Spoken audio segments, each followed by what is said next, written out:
Hello बच्चों। तो आज हम देखेंगे मैथ का एक बहुत ही इम्पोर्टेंट क्वेश्चन है ये, और लगभग हर साल यूपी बोर्ड के एग्ज़ाम में, सीबीएसई बोर्ड के एग्ज़ाम में ये पूछा जाता है। ठीक है, फिलहाल हिंदी मीडियम से है तो हम यूपी बोर्ड पर ही फोकस करेंगे। तो देखो, समझो, इसमें आपको बस समझते चलना है स्टेप बाय स्टेप। यहाँ पे ये जो क्वेश्चन है कि सिद्ध करो कि अंडर रूट दो एक अपरिमेय संख्या है। अब इसमें अंडर रूट दो की जगह पे अंडर रूट तीन आ सकता है, अंडर रूट पाँच आ सकता है, अंडर रूट सात आ सकता है। तो ये सारे जो क्वेश्चन हैं वो सेम पैटर्न में है। तो आप इसको समझें कि करेंगे कैसे हम। ठीक है, तो स्टार्ट करते हैं कि किस तरह से आप कॉपी में लिख के आएंगे बोर्ड में भी। तो देखो, सबसे पहला काम हम ये मान लेंगे कि माना अंडर रूट दो एक परिमेय संख्या है। और परिमेय संख्याएं क्या होती हैं? परिमेय संख्याएं वे संख्याएं होती हैं जिन्हें हम p बट्टे क्यू के रूप में, यानी कि अपॉन में, फ्रैक्शन में लिख सकते हैं। तो मान लेते हैं कि माना अंडर रूट दो बराबर a बट्टे b है, जहां a तथा b सहभाज्य हैं। अब सहभाज्य संख्याएं वे होती हैं जिनमें केवल और केवल एक का भाग जाता है। ठीक है, अब इसके बाद हम क्या करेंगे? इसके बाद हम इसको जो मान लिया है, तो अब इस समीकरण का अंडर रूट दो बराबर a बट्टे b का दोनों ओर वर्ग कर देंगे। दोनों ओर वर्ग करने पर जैसे ही हम इसका वर्ग करेंगे तो ये दो बराबर आ जाएगा a square upon b square. तो यहाँ से हम आसानी से लिख सकते हैं, अगर इसका क्रॉस मल्टीप्लिकेशन करेंगे तो, कि b square is equal to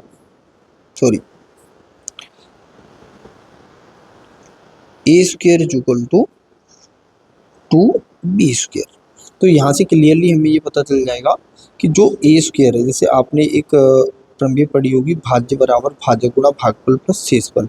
तो वहाँ पे क्या होता है कि जब शेषफल 0 हो जाता है तो भाग पूरा पूरा चला जाता है। तो यहाँ पे जो a स्क्वेयर है, इसको अगर हम भाज्य माने, b स्क्वेयर भाजक, दो भाजक और b स्क्वेयर भागफल हो गया, तो प्लस शेषफल। शेषफल यहाँ है ही नहीं, इसका मतलब शेषफल 0। इसका मतलब ये हो जाएगा कि दो का जब हमने भाग दिया होगा किसमें, a स्क्वेयर में, वो गया होगा b स्क्वेयर बार, और जो शेषफल बचा वो क्या बच गया, 0 बच गया। ठीक है, हालांकि ये हमें वहाँ पे तो नोटबुक में लिख के आएंगे, उस समय पे ये हमें नहीं लिखना है, तो मैं इसको हटा देता हूँ।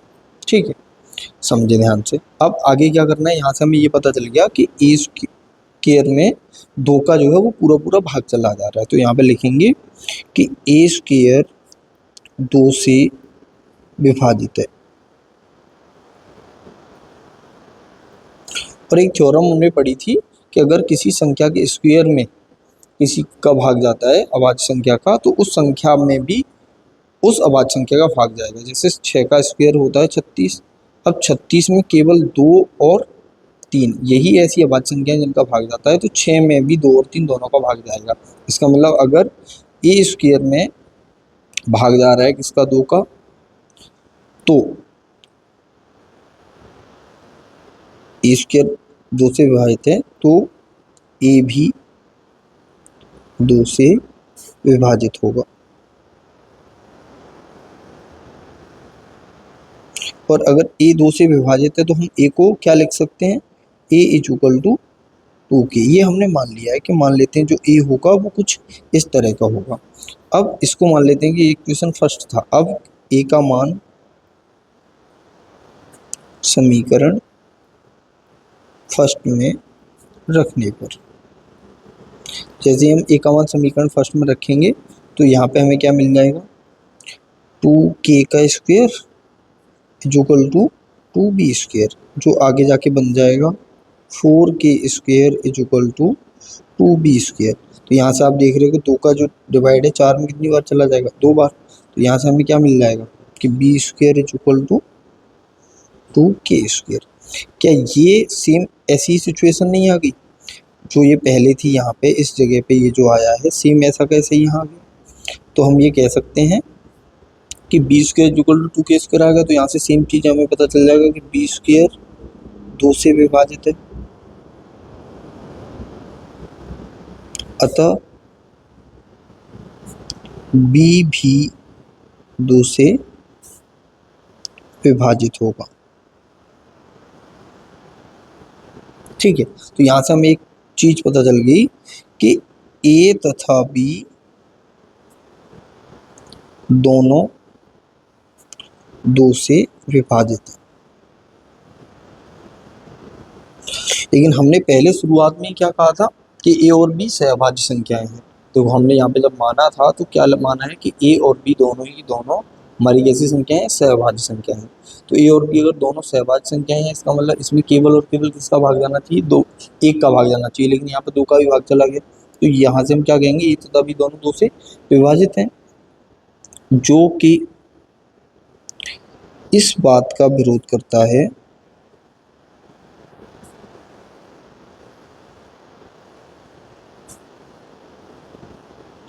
कि a तथा b सहभाज्य हैं। एक तरह से हमें विरोधाभास मिल गया। तो अब यहां से हम क्या कहेंगे, ये विरोधाभास हमें हमारी गलत अवधारणा के कारण प्राप्त हुआ है।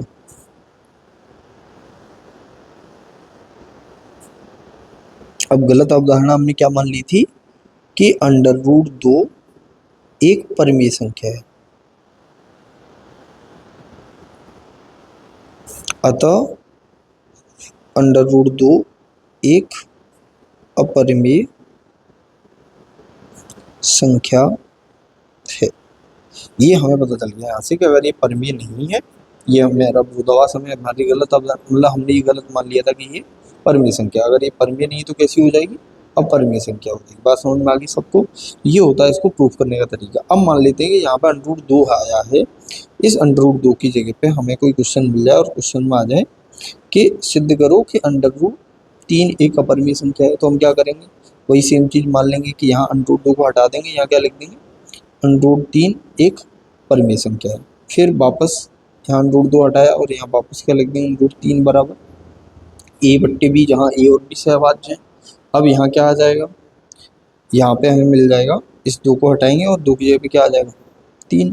अब 3 का वर्ग करेंगे दोनों ओर, तो यहाँ कितना आएगा, सॉरी यहाँ आएगा हमारे पास √3, वर्ग करने पे 3 मिल गया। अब यहाँ पे वापस 3 आ जाएगा, फिर क्या लिखेंगे कि ये जो 2 है, 2 की जगह पे वापस 3 आएगा, a² 3 से विभाजित है, तो जो a है, a भी 3 से विभाजित होगा। अब मानेंगे क्या कि मान लेंगे कि a बराबर क्या मानेंगे, यहाँ पे a बराबर आ जाएगा वापस 3 के, जहाँ जहाँ 2 आ रहा है वापस 3 करते जा रहे हैं।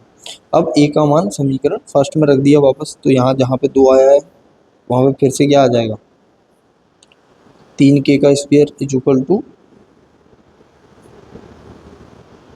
3b²। वर्ग करेंगे तो अब वर्ग करने पे हमें यहाँ पे क्या मिलेगा, यहाँ पे मिल जाएगा हमें 9, और इधर क्या आएगा हमारे पास 3।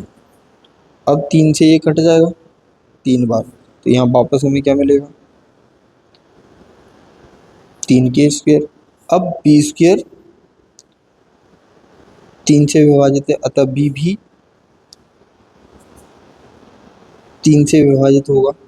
a तथा b दोनों किससे विभाजित हो गए, दोनों ही विभाजित हो गए, किससे, 3 से विभाजित हैं, जो कि इस बात का विरोध करता है कि a तथा b सहभाज्य।